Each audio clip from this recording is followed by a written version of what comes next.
खन्थाइनि मुं हांमानि फाखनाव। खन्थाइखौ लिरदों बिथां सानसु बसुमतारिया।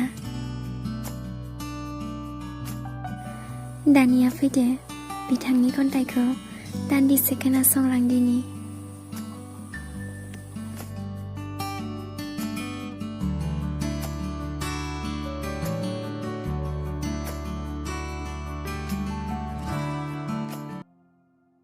आं सहायनो हाया जेब्ला नोंखौ गुबुननि सेराव नुयो। आंनि बिखाया गावस्रायो जेब्ला नों गुबुननि मुं मख'यो। जेब्ला आं खन्थाइ लिरो अब्ला आं आन्दो गोमायो नोंनि रैरुब महरखौ गोसोखांनानै आरो आंहा साननायनि लैथोआव गब'नाङो।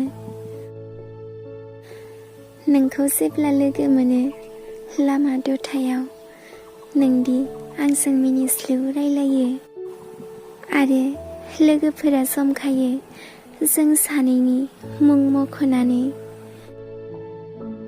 आरोबाव आंदि नोंखौ मोजां मोनो बेखौबो नों मिथिनो मोनासै। आंदि नोंनो अननाय होदों बेखौबो नों हमदांनो हायासै। आंनि बिखाया गावस्रायो गोसोआव हांमानि थफ्ला। आंदि नोंखौ मोनोना मोना। So hi everyone, it's me.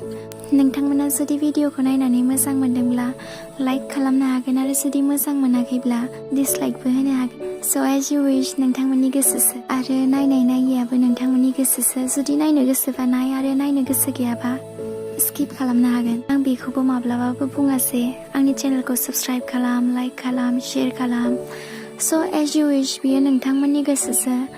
जुदि नोंथांमोना गोसोब्ला साबस्क्राइब खालाम आरो गोसो गैयाब्ला बाथो। गोजोन्थों, एसेनोसै।